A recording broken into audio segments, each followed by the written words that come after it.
If you have high school age kids, you need to talk to them about how silly gun control proposals are. We'll talk about that in just a minute.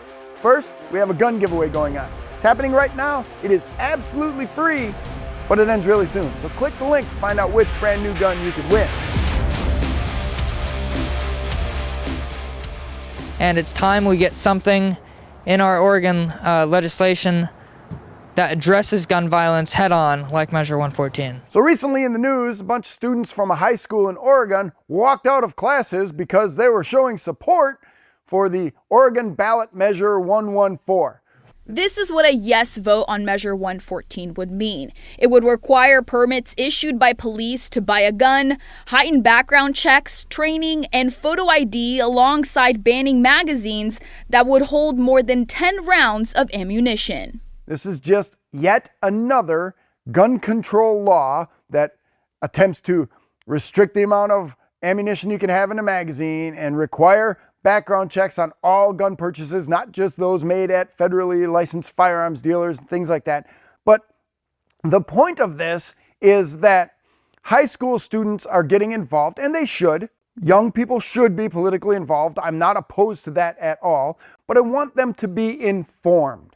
And if you have kids who are of high school age, you should start talking about how these gun control laws don't do anything. Even the Oregon Sheriff's Association went on record saying this ballot measure, this 114 in Oregon, wouldn't do anything except take police officers off the street so they could conduct background checks and track down these other gun purchases and stuff like that. So think about this for a minute.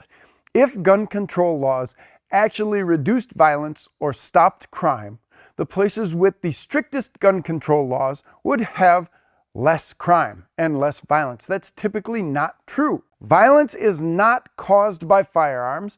Gun control measures do not reduce violence, and we need to talk to our young people about this so that they understand. Yes, it sounds great. You know what? And we hear this all the time. 80% of the people in America think background checks will reduce crime. They won't. They won't reduce crime, because if you're forcing me to get a background check because I'm buying a gun from a friend of mine, I'm not the person who is going to use that gun in a crime anyway. And you can't force someone to do that background check if they simply choose not to. If a drug dealer and an armed robber decide that they want to trade a gun or sell a gun to the other, neither of those guys are going to submit to a background check. It's just not going to happen. That's not how this stuff works. So these gun control proposals only impact law-abiding people. How about we take the guns away from the bad guys, not try to take the guns away from the good guys? I think that would be a much better system than implementing gun control procedures which only impact people who are going to follow the law. So if you don't do your background check, it's a misdemeanor and it's 9 months in jail or a $1,000 fine or something like that, whatever they put on there to punish you for not conducting a background check. Do you think a person who is going to get a gun so he can go carjack people and threaten to kill them or rob a store or shoot a rival drug dealer, do you think that person is at all worried about whether or not he went through the background check to get his stolen firearm? No, of course not. So you need to make this clear to the young people who want to be politically active and want to do something. And it's great.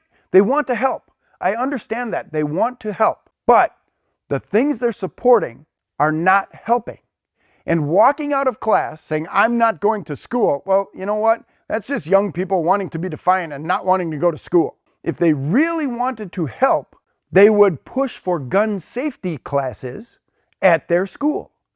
They would teach people how to be safe with firearms. They would teach people about responsible gun ownership.